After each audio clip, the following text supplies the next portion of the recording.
نحمده ونصلي ونسلم على رسوله الكريم اما بعد فاعوذ باللہ من الشیطان الرجیم بسم اللہ الرحمن الرحیم۔ جگہ جی لگانے کی دنیا نہیں ہے، یہ عبرت کی جا ہے تماشا نہیں ہے، ملے خاک میں اہل شاں کیسے کیسے، زمین کھا گئی نوجوان کیسے کیسے۔ حضرت امام ابن ماجہ نے اپنی سنن کے اندر اس حدیث کو لکھا ہے۔ اللہ کے رسول صلی اللہ علیہ وسلم فرماتے ہیں ان الدنیا حاضرۃ حلوۃ وان اللہ مستخلفکم فناظر کیف تعملون۔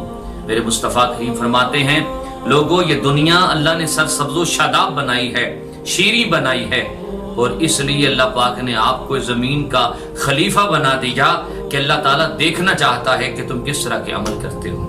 میرے دوستو، عمل چھوٹا ہو یا بڑا ہو، اچھا ہو یا برا ہو، کل قیامت کے دن آپ کے سامنے کر دیا جائے گا۔ عمل آپ کے سامنے ظاہر ہو جائیں گے اور بندے دیکھ لیں گے کہ ہمارے عمل اچھے کون سے تھے اور برے کون سے تھے۔ حضرت انس بن مالک کی والدہ ام سلیم حضور سے پوچھتی ہیں یا رسول اللہ مجھے کوئی وصیت فرمائیے، تو نبی کریم صلی اللہ علیہ وسلم نے ارشاد فرمایا اہجری المعاصی فانھا افضل الحجرت، فرمایا تم گناہوں سے ہجرت کر جاؤ، یہ بہت بڑا جو ہے نا وہ بہت بڑی ہجرت ہے، گناہوں سے ہجرت کر جاؤ، یہ بہت بڑی ہجرت ہے۔ اور پھر فرمایا وحافظی علی الفرائض فانھا افضل الجہاد، یہ بہت بڑا جہاد ہے کہ اللہ کی فرض کی چیزوں کو تم پورا کرو، اس کو اپنی زندگی میں لازم کر لو، اللہ کے فرائض پورے کرو۔ اور اس کے بعد فرمایا واکثری من ذکر اللہ، کثرت کے ساتھ اللہ کا ذکر کرو کہ کل قیامت کے دن اللہ کے حضور جب جاؤ گی تو اللہ کو یہ بات بڑی پسند ہوگی۔ میرے مصطفیٰ کریم کے غلاموں، ہمیں بھی گناہوں سے ہجرت کرنا ہوگی، بلکہ جو بندہ گناہ کرنے لگے وہ سوچے، حضرت بلال بن سعد فرمایا کرتے لوگوں چھوٹا گناہ چھوٹا سمجھ کے مت کرو، یہ تو دیکھو یہ چھوٹا گناہ کر کس کے سامنے رہے ہیں، نافرمانی کس کی کر رہے ہیں۔ اور مفتی احمد یار حنیمی فرمایا کرتے اگر تمہارے لیے گناہ آسان ہو جائیں اور نیکیاں مشکل ہو جائیں تو سمجھ لینا تیرے اندر منافقت ہے، اپنے اندر سے ہمیں یہ نفاق نکالنا ہوگا، اور ہمیں خالصتاً ہمیں وہ کام کرنے ہوں گے جن پر اللہ راضی ہو جاتا ہے۔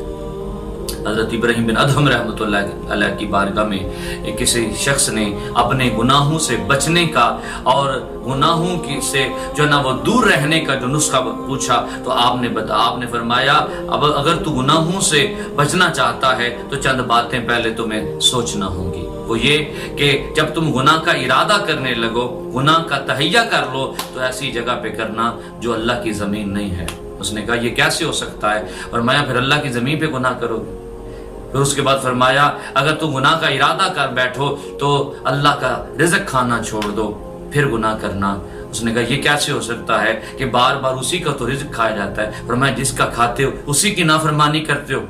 پھر فرمایا کہ جب تم گناہ کرنے لگو تو ایسی جگہ پہ جانا جہاں پہ تمہیں اللہ نہ دیکھے۔ کہا کائنات میں ہر چیز کو اللہ دیکھ رہا ہے، ہم جہاں بھی چلے جائیں اللہ دیکھ رہا ہے، تو آپ نے فرمایا اللہ کے سامنے گناہ کرو گے۔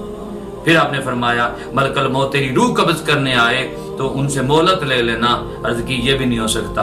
فرمایا منکر نکیر سوال کرنے آئے تو جواب نہ دینا، عرض کی یہ بھی نہیں ہو سکتا۔ فرمایا جب قیامت کے دن جہنم کا فیصلہ تیرے لیے ہو جائے تو کہنا میں نہیں جاتا جہنم میں، عرض کی حضور یہ بھی نہیں ہو سکتا۔ فرمایا یہ سب کچھ نہیں ہو سکتا، گناہ چھوڑ دے، یہ تو ہو سکتا ہے نا، گناہ تو چھوڑ سکتے ہو نا۔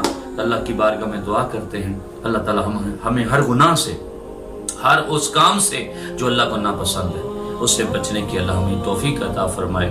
وما علینا الا البلاغ۔